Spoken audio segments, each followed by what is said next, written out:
questionsfordutch@gmail.com is how you submit your question to the Dutchman himself, and that is exactly what Mike has done. In brief, who was the most obvious headlining alternative to the Hulkster with a Booker's eye looking at the medium to long-term future as a headline attraction?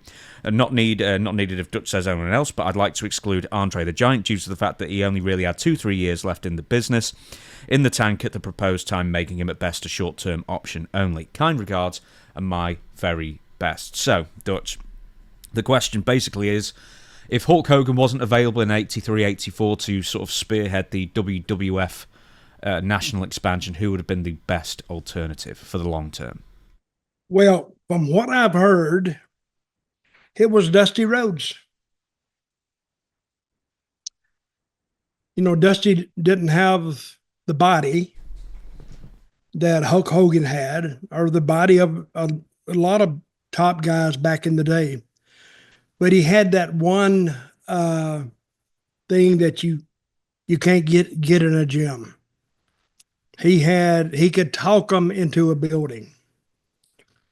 I mean, Dusty talking was really, if you listen to him, it was a thing of beauty, really. Because no more than, I guess Hulk Hogan gave a lot of interviews while he was there with Vince Sr., I think, or even Vince Jr. But still, Hulk got him in the building by the body, by the presentation.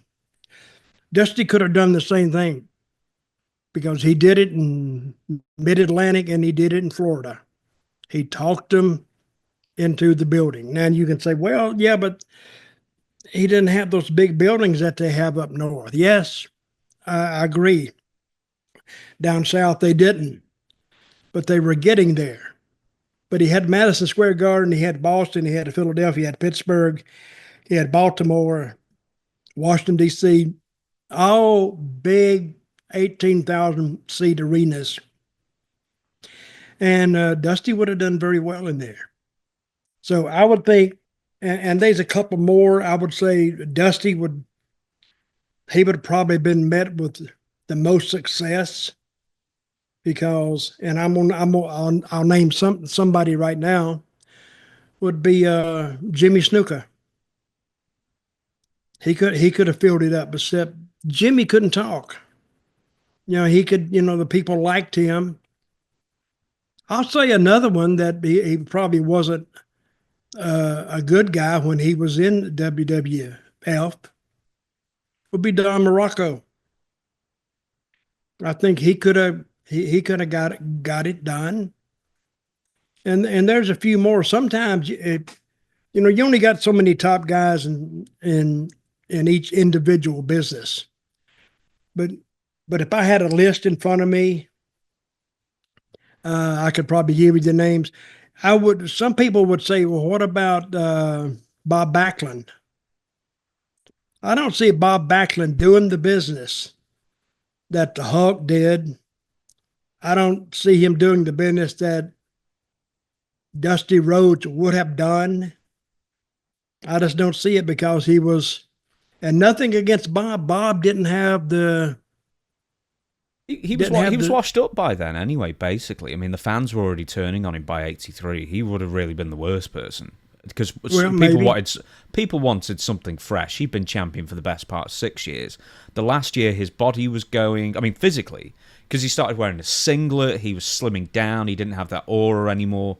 He was always a relatively, I know for the time period everything's different, a relatively boring performer, I guess, I would call.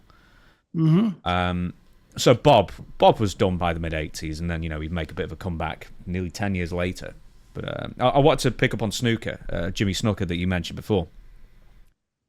He, I would suggest, would have been a terrible person to put it on because, one, he'd murdered his girlfriend in 83, allegedly. Hey, that's a bad thing to do. Two, he was a drug addict who was getting more and more unpredictable, and they fired him by 85 because he was just absolutely going nuts.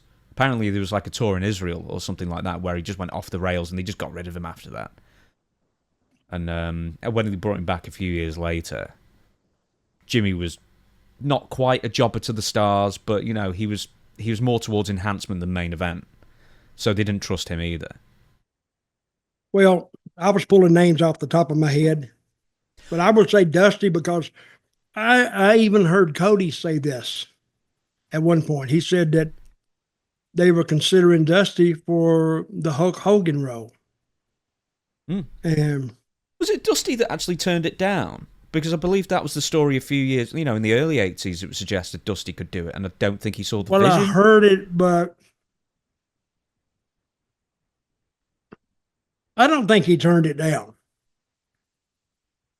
But that was, I think, something that I written. Cody, I think may have said that. Yes, I think it was Cody who said it. Let me give you a couple more.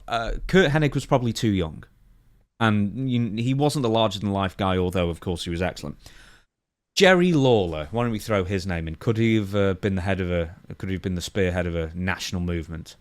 He could have been, but he wouldn't. He damn sure wouldn't have gone to New York. I don't care how much money they paid him, really. Because why would he leave Memphis when he was the king of the town, and he could stay home when he wanted to? But he wasn't about to go to New York and Boston and put up with that. I don't think he could probably have gotten over like they wanted him to anyway. But I don't think he would have wanted to go. If we called him on the phone right now and said, would you have taken the belt in it was WWF then, right? Yeah. And WWF back then or no? And why would you or why wouldn't you? I would say, why wouldn't you? Because he didn't like the North. He didn't like going, he didn't like traveling up there. It was a hectic schedule. I don't think he would have done that because hell, Lawler didn't want to leave Memphis for damn Tupelo, Mississippi, which is only like 75 miles down the road. He didn't want to go. Name somebody else. I've got a couple more here. I'm gonna say no on Lawler. Magnum TA by 83, early 84 probably wasn't at the height of his powers, so he would have been an unproven commodity, I imagine. Randy Savage as well in late 83. He was still working for his dad at the time, I believe. Well, so I think he would have been unproven and too much of a shot in the dark, I guess. Well, he was too much of a heel, persona.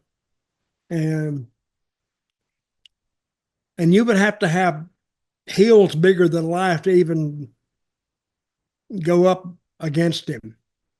See, Bruno was like, he just had that, superhuman strength, and you liked him, and he was in his speech. He was well spoken, but he didn't raise his voice. So, and you're following a legend. So anybody to step into that role, it couldn't be just anybody. Well, it could be just anybody. They would just fail. But Savage would have been one for, if they just looking for somebody just to pick up the slack.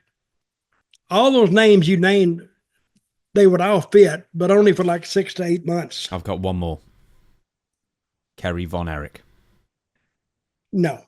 Really? I mean, he's a bad drug promo. addict. Well, he was a drug addict. Yeah, but people didn't know he was a drug addict for the most part back then. He looked the part. I'd tell him. See, we would just put this show back in reverse, ask Dutch anything, and I'd say, yeah. No, Kerry would have fit, yeah, but I think that he was unreliable, like Snooker, I think. I mean, he proved himself when he won the NWA title against Ric Flair at the David Von Erich Memorial. I can't remember something stadium. It's Texas Stadium, I guess. And then the first defense he had of the NWA World title, he didn't turn up. Well, if your main event doesn't turn up, there's something wrong somewhere. All right, continue. Now, next one, Larry from Alabama says, so how was the powder to the eyes pulled off? Hey, you missed one guy. Did I? Larry Zbyszko. As a baby face? No. I think people were dying to cheer for him. They were dying to kill him in the 80s. They're your best baby faces. You know, now they can go to the show and say, I won't get so worked up, I want to kill the guy. Now he's worked up, he wants to hug him.